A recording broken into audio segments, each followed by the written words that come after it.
Hello, this is Kamlesh Ahuja, Ahuja sir की chemistry class.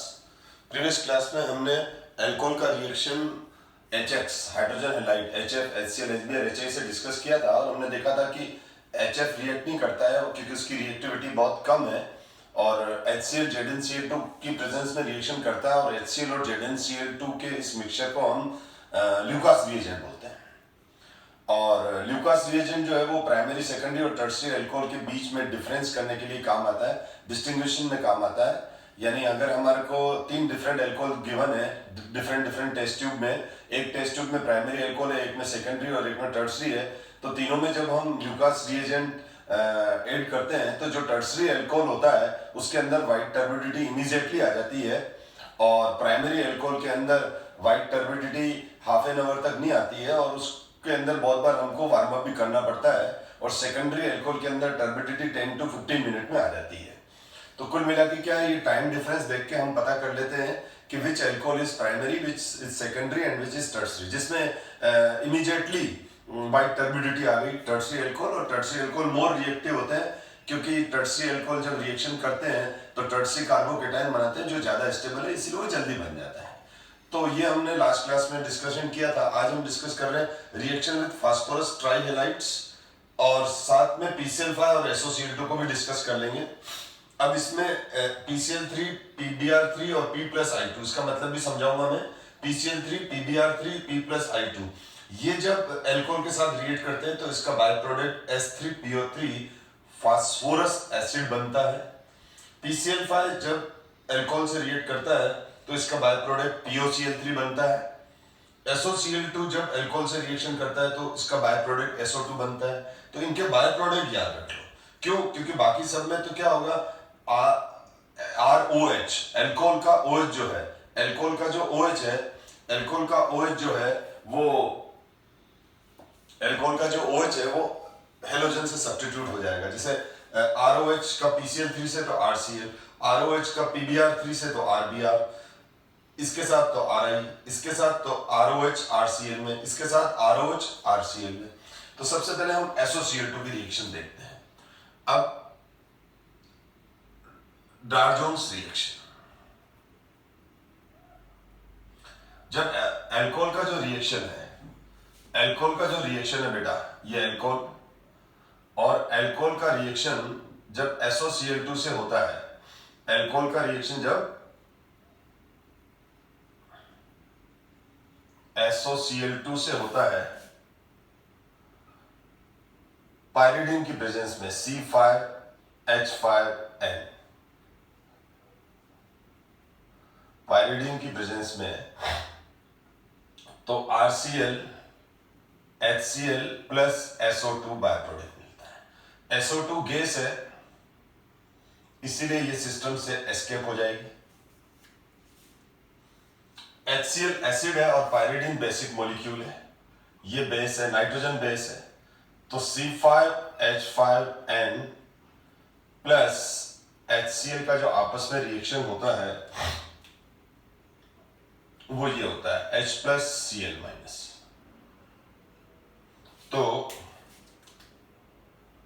C5H5NH plus, जैसे NH3 NH4 plus में convert हो जाता है तो नाइट्रोजन का ये लोन पेयर प्रोटॉन लेके ये जो पायरिडीन है ये कन्वर्ट हो जाता है पायरिडीनियम और Cl माइनस आगे लगा देंगे तो क्लोराइड।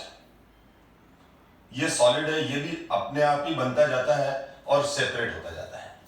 तो कुल मिला के क्या हो जाता है, डार्जोन्स रिएक्शन में अल्कोहल की रिएक्शन SOCl2 से पायरिडीन की प्रेजेंस में हो रही है, अल्काइल हैलाइड बन रहे हैं और SO2 गैस एस्केप हो गई। HCl पायरिडीन से, HCl जो है वो पायरिडीन से रिएक्ट कर लेती है या HCl एब्जॉर्ब हो जाती है पायरिडीन में और पायरिडीनियम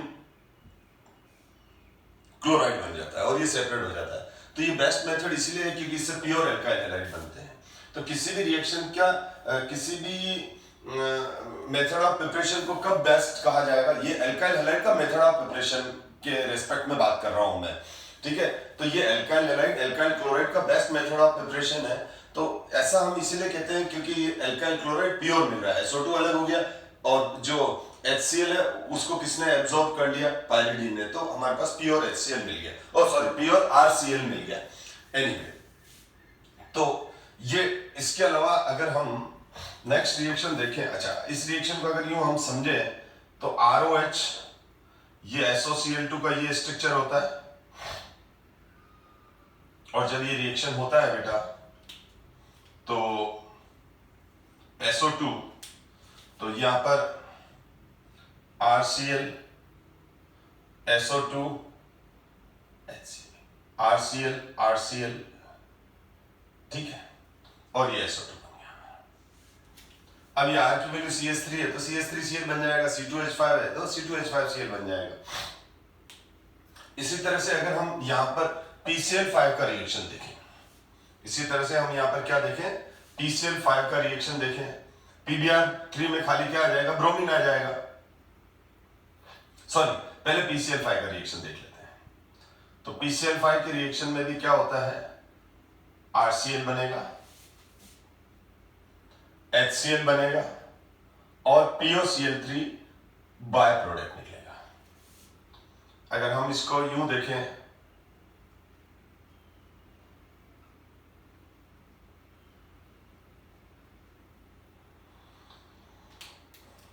तो ये हमारा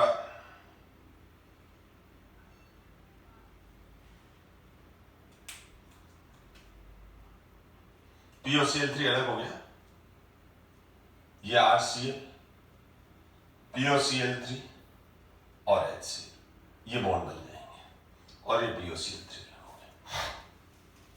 तो ये रिएक्शन इस तरह से होती है। अब हम बात करते हैं PCl3 के लिए।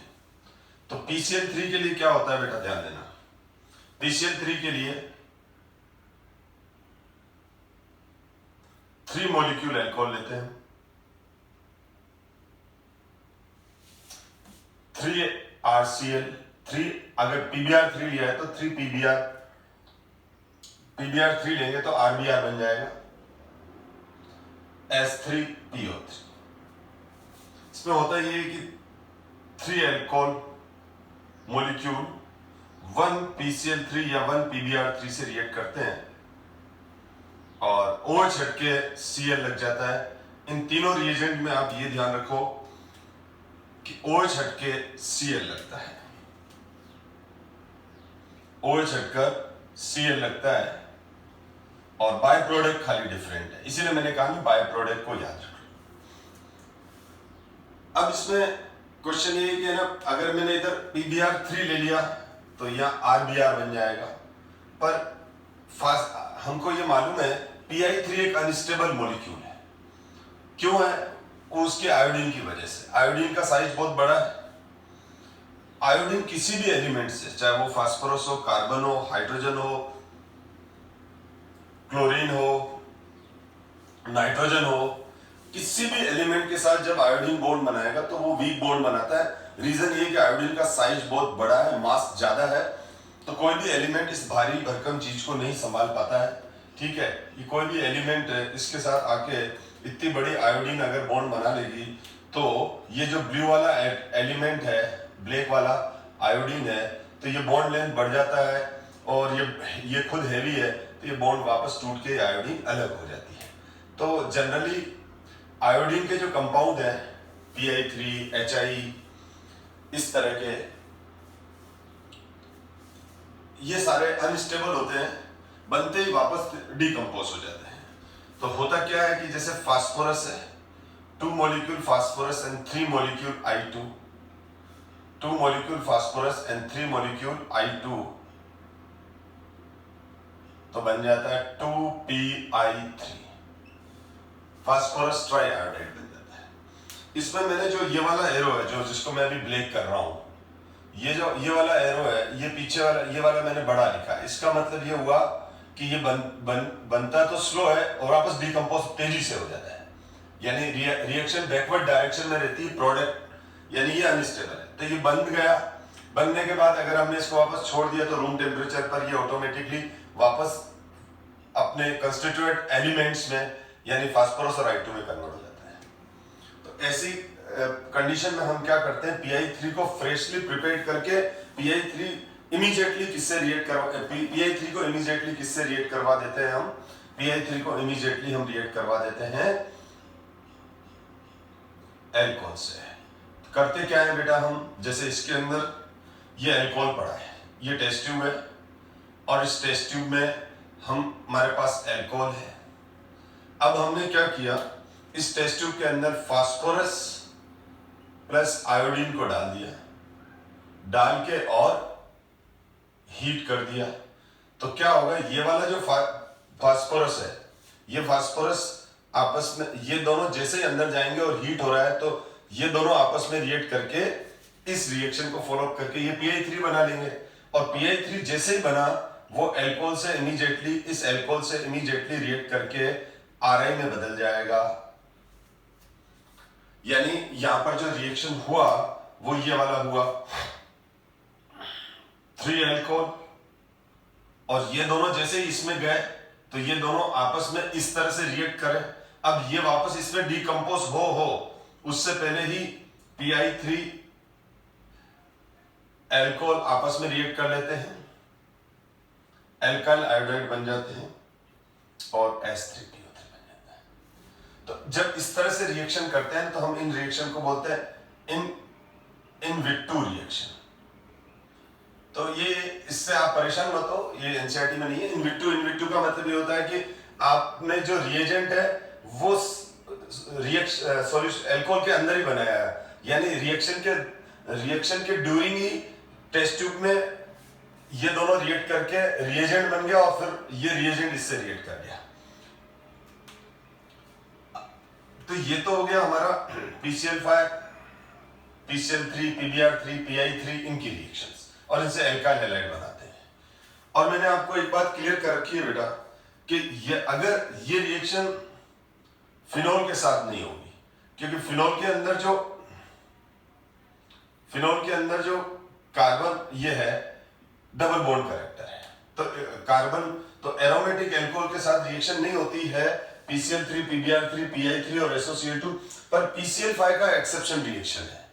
क्योंकि मैंने बताया था एल्कोहल के अंदर एरोमेटिक एल्कोहल यानी OH डायरेक्ट एरोमेटिक रिंग से जुड़ा हुआ है, जैसे फिनोल इसका एग्जांपल है। तो इसमें OH जब एरोमेटिक रिंग से डायरेक्टली जुड़ा हुआ है तो एरोमेटिक रिंग का कार्बन और ऑक्सीजन के बीच में पार्शियल डबल बॉन्ड कैरेक्टर आ जाता है। और इस पार्शियल डबल बॉन्ड कैरेक्टर की वजह से होता क्या है कि कार्बन ऑक्सीजन बॉन्ड ज्यादा स्ट्रॉन्ग हो जाता है, ऐसा मैं डिस्कस कर चुका हूं। एल्काइल हैलाइड में, क्लोरोबेंजीन में ऐसा हो जाता है, फिनोल में OH के साथ कार्बन ऑक्सीजन बॉन्ड में की स्ट्रेंथ रेजोनेंस की वजह से बढ़ जाती है। रेजोनेंस की वजह से फिनोल का जो एरोमेटिक कार्बन है और OH है, उस OH के बीच में डबल बॉन्ड कैरेक्टर आ जाता है, ये हम डिस्कस कर चुके हैं। लेकिन फिर भी इसका PCl5 के साथ एक एक्सेप्शन रिएक्शन है जो हमारे एनसीईआरटी में नहीं है। मैं क्लियर कर दूं, एनसीईआरटी में तो रिएक्शन ये वाला था, फिनोल का जिंक से रिएक्शन। फिनोल का जब हम जिंक डस्ट के साथ रिएक्ट कराते हैं तो बेंजीन बनता है, ठीक है। ये एक इंपॉर्टेंट रिएक्शन है, ये एनसीईआरटी में है। लेकिन ये जो रिएक्शन है, ये मैं अभी आपको जो बता रहा हूं, फिनोल का रिएक्शन PCl5 से ये होता है, कॉम्पिटिटिव पॉइंट ऑफ से इंपॉर्टेंट है, बोर्ड के हिसाब से ये रिएक्शन इंपॉर्टेंट नहीं है। तो ये फिनोल हो गया बेटा। अब फिनोल का भी रिएक्शन उसी तरह से PCl5 से होगा, तो OH हट के Cl आ गया, यानी ये भी एक एक्सेप्शन रिएक्शन है। अब देखो, कुछ एक्सेप्शन तो आपको लर्न करने ही पड़ेंगे, लेकिन फिर भी बोर्ड वालों को लर्न करने की जरूरत नहीं, खाली देख लो। अब ये हो गया, फिनोल PCl5 से रिएक्शन करके क्लोरोबेंजीन बना रहा है और बाय प्रोडक्ट POCl3 बना रहा है। अब ये POCl3 वापस, ये जो POCl3 है बेटा, ये POCl3 वापस किससे रिएक्ट कर लेता है? ये POCl3 जो है ये रिमेनिंग फिनोल से, यानी या फिनोल हम एक्सिस में ले लें, ठीक है। तो फिनोल के साथ ये जो इसका बाय प्रोडक्ट है POCl3, वो इस तरह से रिएक्ट करता है। ये देखो आप,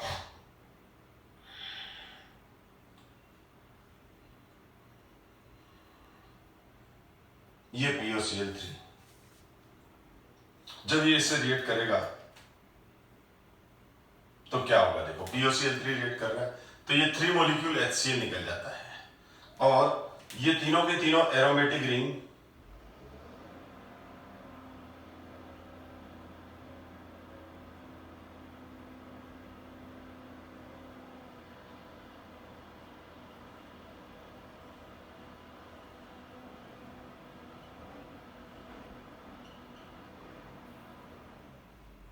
और ये बन गया हमारा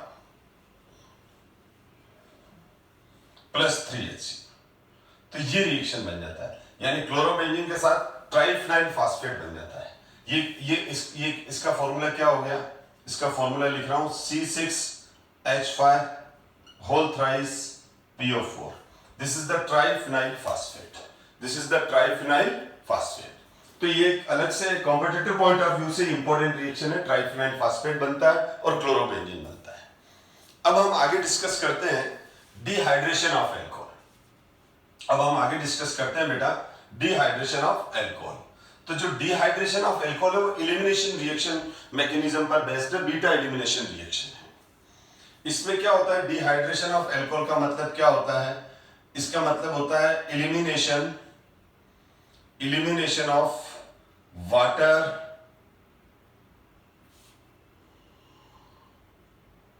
molecule from alcohol, elimination of water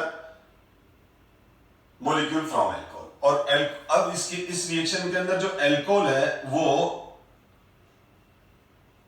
alkene में कन्वर्ट हो जाता है। एलिमिनेशन रिएक्शन हमेशा हाई टेम्परेचर पर होती है, मैं बता चुका हूं, ऐसा क्यों फिर रिपीट कर दूंगा। हीट करते हैं एल्कोहल को किसके साथ, या तो कंसंट्रेटेड H2SO4 के साथ और या फिर कंसंट्रेटेड फास्फोरिक एसिड के साथ या फिर Al2O3 के साथ, तीनों रिएजेंट। इसमें से जो एनसीईआरटी के अंदर सबसे ज्यादा यूज किया हुआ है वो ये किया हुआ है, जबकि इसमें ये दोनों भी मेंशन कर रखे हैं, पर रिएक्शन सारी एरो पे सारे यही ले रखे हैं। तो एलिमिनेशन रिएक्शन में बेसिकली क्या होता है, 2 सिग्मा बॉन्ड ब्रेक होते हैं। एलिमिनेशन रिएक्शन के अंदर क्या होगा, 2 सिग्मा बॉन्ड ब्रेक होकर 1 पाई बॉन्ड बनेगा। जब हम इसका कंसंट्रेटेड H2SO4 के साथ हीट करते हैं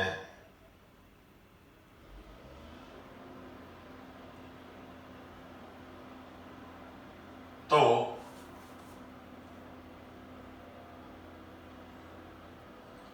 इस तरह की रिएक्शन हम पहले भी पढ़ चुके हैं, एल्कोहलिक क्योज के एल्काइल हैलाइड से, जिसको बीटा एलिमिनेशन बोलते हैं।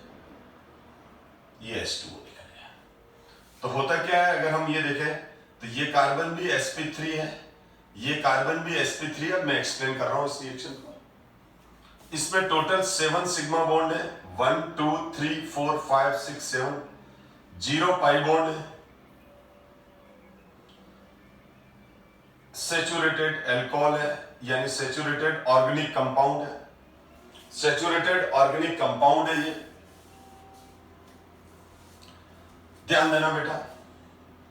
इसमें क्या होगा, ये दोनों पाई बॉन्ड और ये दोनों सिग्मा बॉन्ड टूटते हैं, ये भी सिग्मा बॉन्ड है, ये भी सिग्मा बॉन्ड है।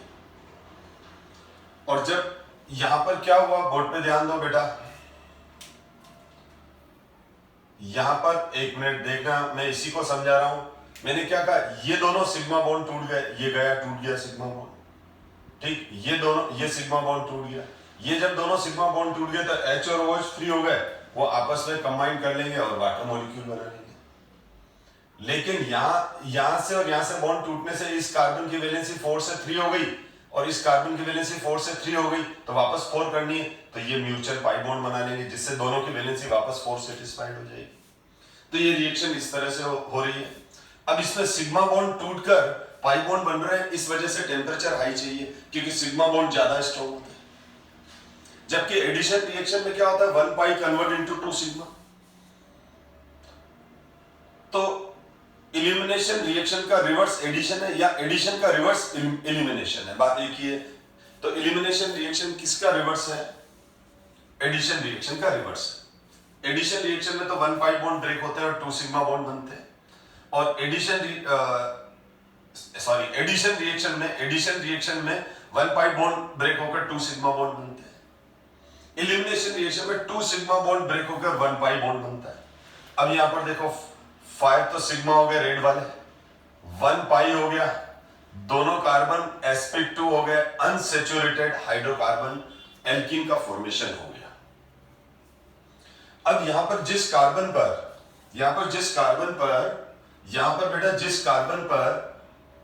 OH लगा हुआ है उसको हम अल्फा कार्बन कहेंगे, जिस कार्बन पर उसके नियर कार्बन को हम बीटा कार्बन कहेंगे।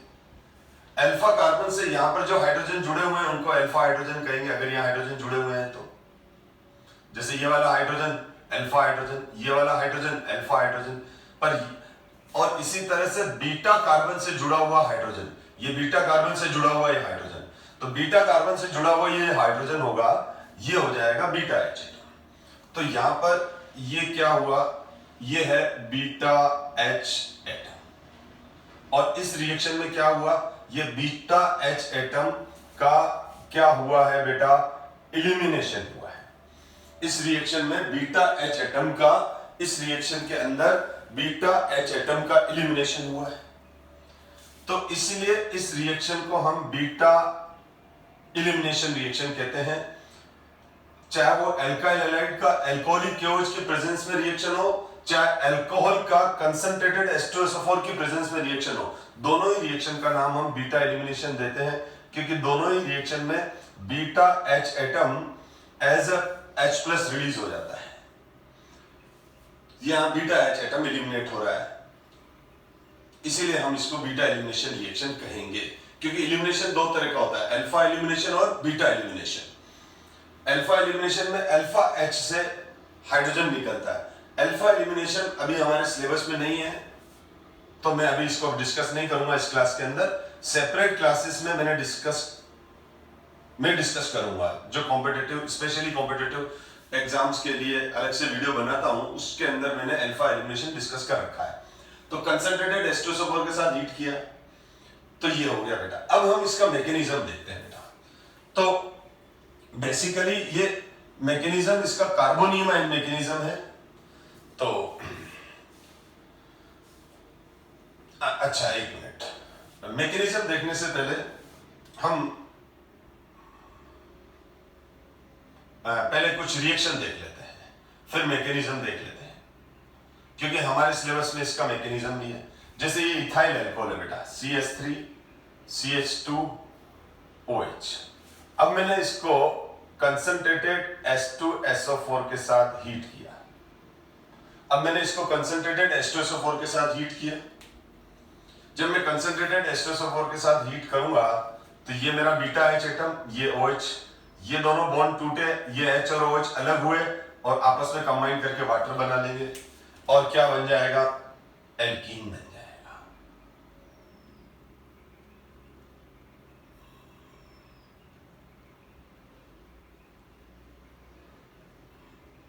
इथीन बन गया, यहां पर क्या बन गया, ये इथीन बन गया।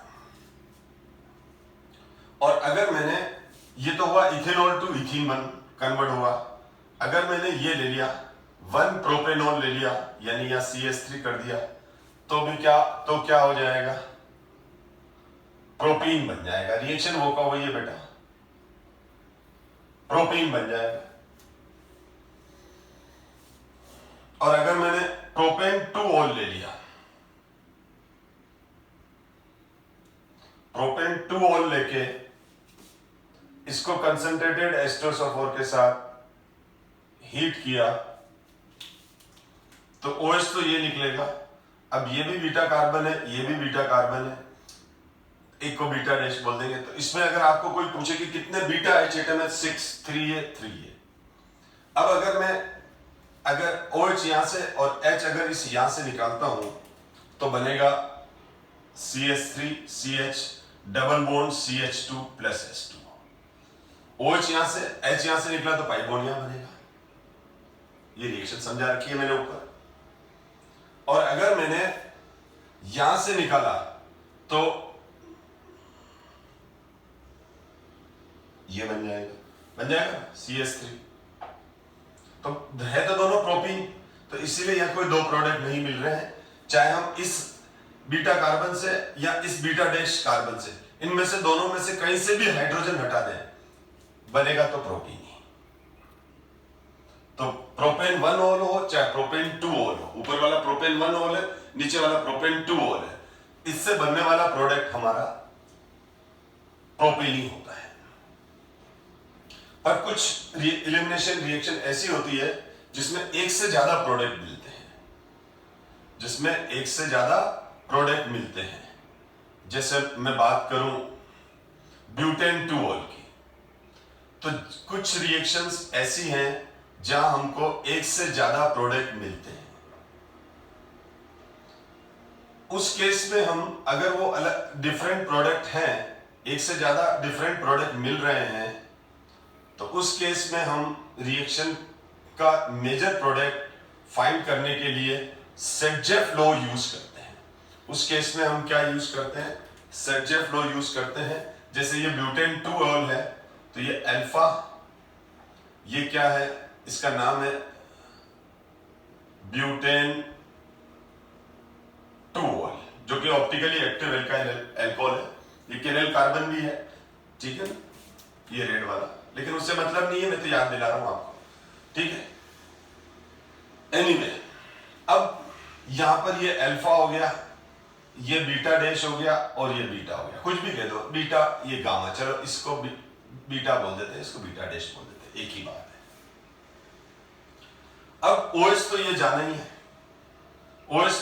OH तो अल्फा कार्बन से निकलना ही है। अब यहां बीटा और बीटा डैश दो है, दोनों निकाल के देख लेते हैं कि क्या सिचुएशन बन रही है जब हम इसको कंसंट्रेटेड H2SO4 के साथ हीट कर रहे हैं। समझ में आ गया ना, हम क्या कर रहे हैं? कंसंट्रेटेड H2SO4 के साथ इसको जब हम हीट कर रहे हैं तो क्या पॉसिबिलिटी दिख रही है वो देखते हैं।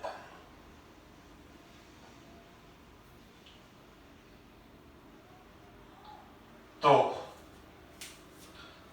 चलो बीटा डैश H निकालते हैं और यहां पर निकालेंगे, तो बीटा डैश H एटम, यहां पर कौन सा H एटम हटा रहे हैं? यहां पर बीटा डैश, और यहां हटा रहे हैं हम बीटा H, ठीक है।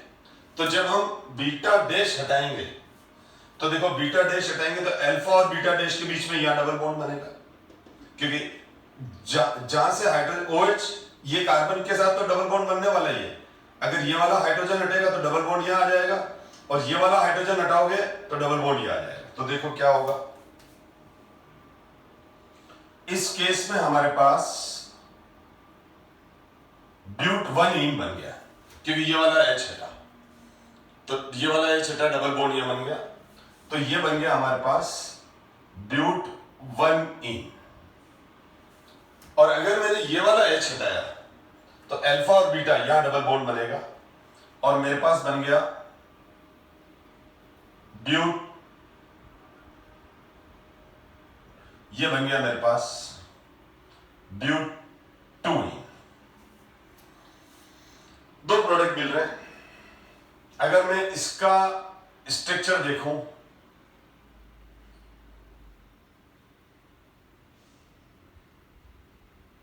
ये H और इधर से इसका स्ट्रक्चर देखो, तो इधर H है, इधर H, ये देखो, इधर यहां ये वाला H और ये C2H5 है ना, ये हो गया बेटा। और यहां इसका देखें, इस पे CH3H और ये, तो दो प्रोडक्ट मिल रहे हैं यहां पर। तो हम सेटजेफ लॉ डिस्कस कर चुके हैं, तो ये प्रोडक्ट सेटजेफ लॉ के अकॉर्डिंग बनेंगे।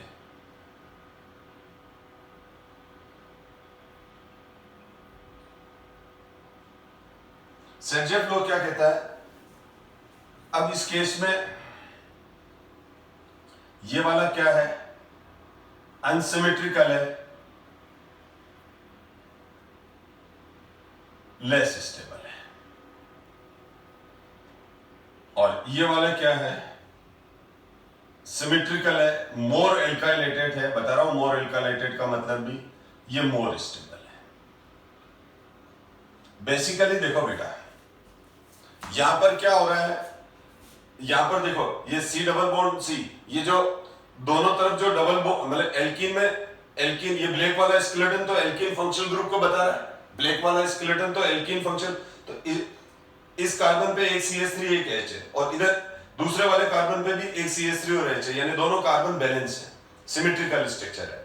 जबकि यहां देखो एक कार्बन पे तो दोनों हाइड्रोजन है और एक कार्बन पर हाइड्रोजन और मिथाइल है, यानी एक पलड़ा ज्यादा भारी है, जैसे तराजू के वेइंग इंस्ट्रूमेंट के दो तराजू के दो पलड़े होते हैं, तो ये एक पलड़ा ये दूसरा पलड़ा, इस पे मास कम है और इस पे मास ज्यादा है, तो ये अनसिमेट्रिकल हो गया। और यहाँ बैलेंस मास है, एक CH3 एक H है, यहाँ CH3H, तो ये सिमेट्रिकल हो गया, ये अनसिमेट्रिकल हो गया। इसमें कितने एल्काइल ग्रुप हैं? 2 एल्काइल ग्रुप है। क्या नाम है? Methyl and methyl. एक मिथाइल ये रहा, दूसरा मिथाइल ये रहा, यानी इसमें 2 एल्काइल ग्रुप है और इसमें एक ही एल्काइल ग्रुप है जिसका नाम है इथाइल। तो ये एक एल्काइल ग्रुप वाला एल्कीन है, ब्यूट 1 इन है 1 एल्काइल ग्रुप, कौन सा? इथाइल। ब्यूट 2 इन है 2 एल्काइल ग्रुप, कौन से? मिथाइल एंड मिथाइल, दोनों ही मिथाइल है। तो जो मोर एल्काइलेटेड होता है वो मेजर बनता है, जो सिमेट्रिकल होता है वो मेजर बनता है। ऐसा किसने एक्सप्लेन किया था? सेजेफ लॉ में, जो हम प्रीवियस क्लास में भी डिस्कस कर चुके हैं। तो हमारे पास ये प्रोडक्ट मेजर बनता है, ये हमारा माइनर बनता है। मैंने आपको शॉर्ट ट्रिक सिखा रखी है। शॉर्ट ट्रिक ये सिखा रखी है कि जब कभी भी, ठीक है ना, शॉर्ट ट्रिक ये सिखा रखी है कि जब कभी भी बीटा एलिमिनेशन रिएक्शन से एक से ज्यादा प्रोडक्ट बनते हो, बीटा एलिमिनेशन रिएक्शन से जब कभी भी बीटा एलिमिनेशन रिएक्शन से एक से ज्यादा प्रोडक्ट बनते हो, तो उस केस में आपको मेजर प्रोडक्ट निकालना हो तो कैसे निकालोगे? तो उस बीटा कार्बन से हाइड्रोजन निकालोगे, उस बीटा कार्बन से हाइड्रोजन निकालोगे जिस बीटा कार्बन पे नंबर ऑफ हाइड्रोजन कम है। जैसे इस पे नंबर ऑफ हाइड्रोजन कितने हैं? इस पे नंबर ऑफ हाइड्रोजन 2H है और इस पे 3H है, तो जहां से कम हो वहां से निकाल लो, वो वाला मेजर।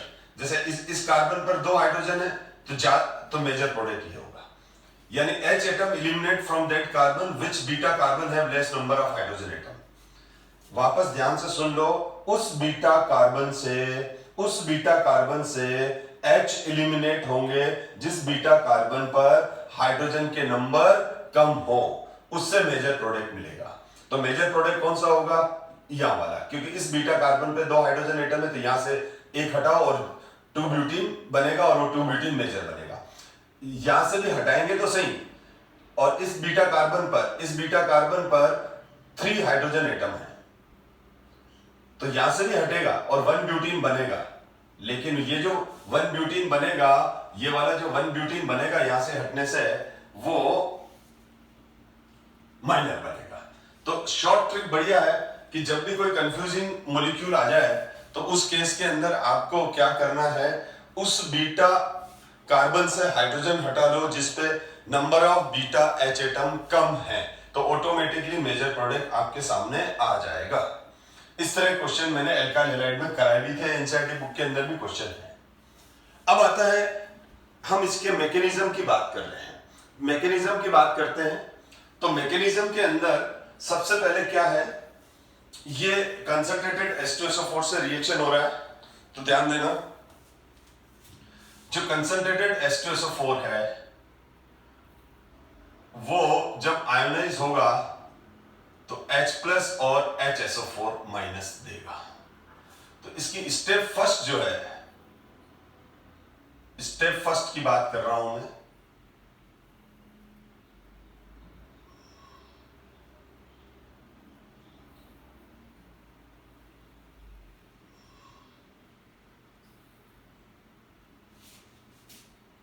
स्टेप फर्स्ट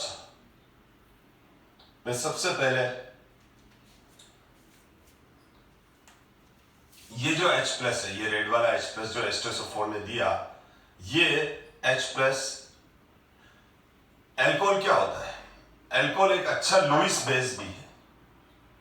एल्कोहल के ऑक्सीजन के पास लोन पेयर है, तो इस लोन पेयर की वजह से ये लोन पेयर है बेटा, ये लिखा है लोन पेयर, तो ये एक लुईस बेस है, यानी ये इलेक्ट्रॉन पेयर डोनर है।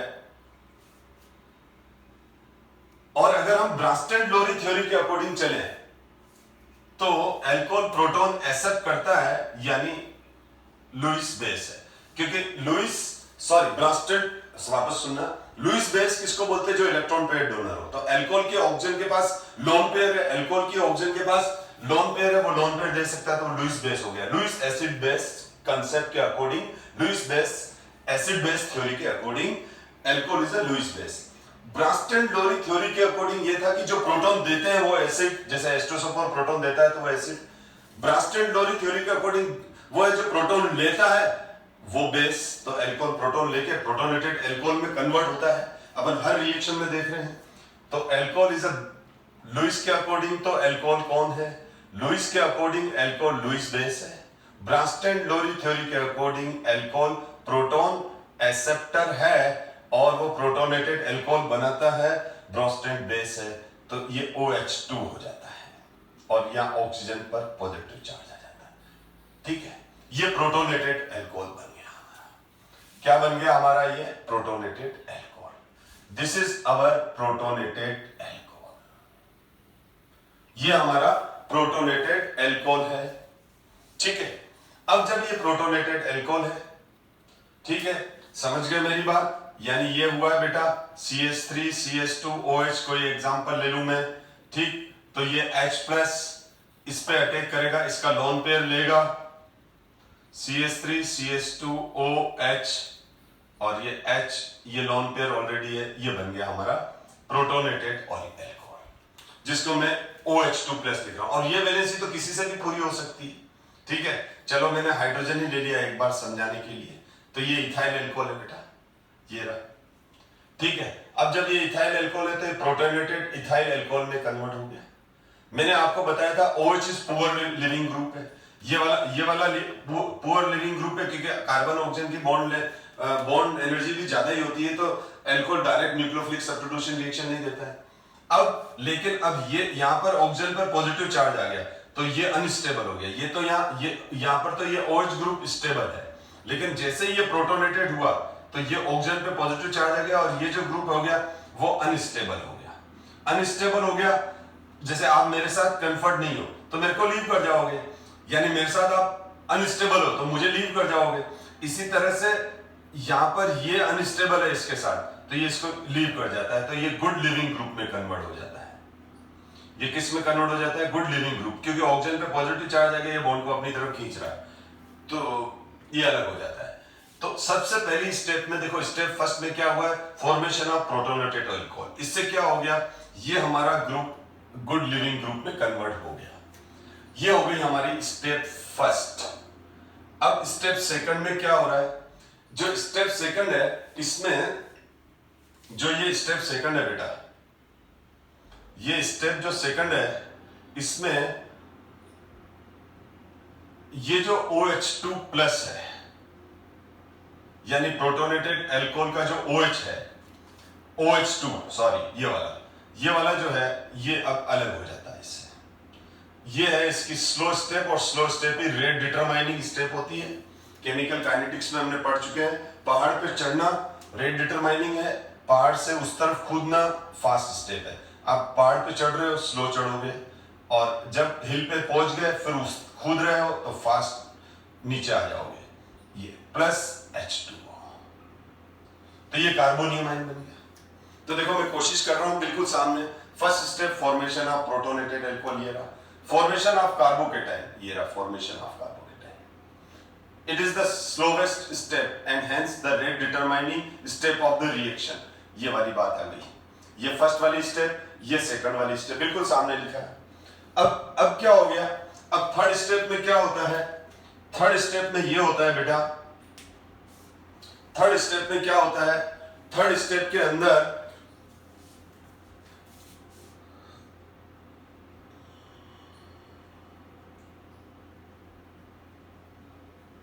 ये जो इंटरमीडिएट कार्बोनियम आयन बन गया, इसमें बीटा इलिमिनेशन होता है, बीटा H इलिमिनेट होता है। ये कौन सा हो गया? Beta H atom eliminate as proton, ये प्रोटॉन जो स्टार्ट में जुड़ा था ये निकल जाता है, यानी ये H प्लस निकल जाता है। तो जैसे ये H प्लस निकलता है बेटा, तो ये देखो आप, जैसे ये H प्लस निकला, ये H प्लस निकल गया, ये H प्लस निकल गया, तो ये नेगेटिव चार्ज आ गया, पॉजिटिव बॉन्ड बन जाएगा। ये कार्बोनियम आयन, ये H प्लस निकलेगा तो ये नेगेटिव चार्ज आएगा, तो ये नेगेटिव पॉजिटिव इमीडिएटली बॉन्ड बना देंगे, और ये हमारा इथीन बन गया। और साथ में ये प्रोटॉन अलग से रिलीज हो गया, ये प्रोटॉन हमारा अलग से रिलीज हो गया। अब देखो स्टेप थर्ड क्या हुआ, फॉर्मेशन ऑफ इथीन, ये रहा formation of ethene by elimination of beta H atom, ठीक, एज अ प्रोटॉन। तो बिल्कुल वेल क्लियर है। और ये हो गया हमारा मैकेनिज्म, और ये मैकेनिज्म होने के बाद अब इसमें देख लो कार्बोनियम आयन बन रहा है, तो ये प्राइमरी अल्कोहल है, CH3 CH2OH क्या प्राइमरी अल्कोहल है, तो प्राइमरी अल्कोहल होगा तो प्राइमरी कार्बोकेटाइन बनेगा, क्योंकि रेट डिटरमाइनिंग स्टेट यही है। तो अगर ये वाला प्राइमरी अल्कोहल है, तो प्राइमरी अल्कोहल, अगर ये प्राइमरी अल्कोहल का प्रोटोनेटेड अल्कोहल है, ध्यान से सुनना मेरी बात बेटा, बहुत इंपॉर्टेंट है, ये अगर प्राइमरी अल्कोहल का प्रोटोनेटेड अल्कोहल है तो ये प्राइमरी कार्बोनियम आयन बनेगा। अगर ये सेकेंडरी अल्कोहल का प्रोटोनेटेड अल्कोहल है तो ये सेकेंडरी कार्बोनियम आयन बनेगा। अगर ये टर्सरी अल्कोहल का प्रोटोनेटेड अल्कोहल है तो ये टर्सरी कार्बोनियम आयन बनेगा। तो मुझे बताओ सबसे ज्यादा स्टेबल कार्बोनियम आयन कौन सा है, टर्सरी कार्बोनियम आयन सबसे ज्यादा स्टेबल है, रट लो, मैंने तो समझा भी रखा है कंसेप्ट इंडक्टिव इफेक्ट की वजह से। नहीं यार कोई बात नहीं, मैं बार बार कहता हूं, ये चीज बार बार काम आती है कि प्राइमरी कार्बोकेटाइन से ज्यादा स्टेबल सेकेंडरी, सेकेंडरी से ज्यादा स्टेबल टर्सरी, और जो जितना ज्यादा स्टेबल है उतना फास्ट बन जाएगा। तो यहां पर क्या होता है, कौन से अल्कोहल इजीली डिहाइड्रेटेड होंगे, ये क्वेश्चन बुक का है बेटा। तो आप बोलोगे टर्सरी अल्कोहल जल्दी से डिहाइड्रेट होकर कोरस्पॉन्डिंग एल्कीन में कन्वर्ट हो जाते हैं, कोरस्पॉन्डिंग एल्कीन में कन्वर्ट हो जाते हैं, क्योंकि उससे टर्सरी कार्बोकेटाइन का फॉर्मेशन होता है। तो tertiary carbocation are more stable and therefore are easier to form than secondary and primary carbocation. Tertiary alcohol are the easiest to dehydrate. समझ लो, ये आंसर ही देना है बस कि ये प्राइमरी अल्कोहल, ये सेकेंडरी अल्कोहल, बस क्लास ओवर कर रहा हूं। अब नेक्स्ट क्लास में हम आगे डिस्कस करेंगे ये टर्सरी अल्कोहल, ठीक है। तो ये प्राइमरी अल्कोहल, ये सेकेंडरी अल्कोहल और ये टर्सरी अल्कोहल। तो जब ये इसमें क्या होगा, रेट डिटरमाइनिंग स्टेप में प्लस चार्ज इस कार्बन पे आएगा तो प्राइमरी कार्बोनियम आयन बनेगा। यहां पर प्लस चार्ज आएगा, जिस पर OH है वहीं पर प्लस आएगा, ठीक है। तो ये प्राइमरी कार्बोकेटाइन बनेगा, यहां पर सेकेंडरी कार्बोकेटाइन बनेगा, यहां टर्सरी बनेगा, ठीक है। तो कंसंट्रेटेड H2SO4 तीनों को हमने एक साथ एक ही टाइम पर रिएक्ट कराना स्टार्ट किया। कौन सा पहले एल्कीन में कन्वर्ट हो जाएगा, टर्सरी अल्कोहल, टर्सरी अल्कोहल। अब हम नेक्स्ट क्लास में डिस्कस करेंगे आगे डिटेल में बेटा, और भी चीजें बहुत कुछ है। तो यहाँ प्राइमरी अल्कोहल से क्या बना, CH2 double bond CH2 plus H2O, ठीक। यहाँ पर CH3 CH double bond CH2 plus H2O। इन CH3 में से कहीं से भी हाइड्रोजन निकालो, एक ही बात है, कोई दो प्रोडक्ट नहीं बनेंगे।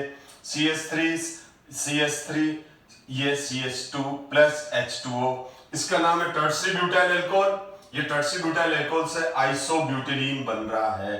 तो सबसे फास्ट कौन सा होगा, ये वाला। सबसे पहले रिएक्शन ये कंप्लीट होगी, फिर ये होगी, फिर ये होगी, क्योंकि इससे बनने वाला कार्बोकेटाइन टर्सरी है। तो हम इस क्लास को यही ओवर करते हैं। अब हम नेक्स्ट क्लास में आगे डिस्कस करेंगे, आगे जो भी कंसेप्ट आने वाले हैं वो हम डिस्कस करेंगे। Thank you so much my dear student.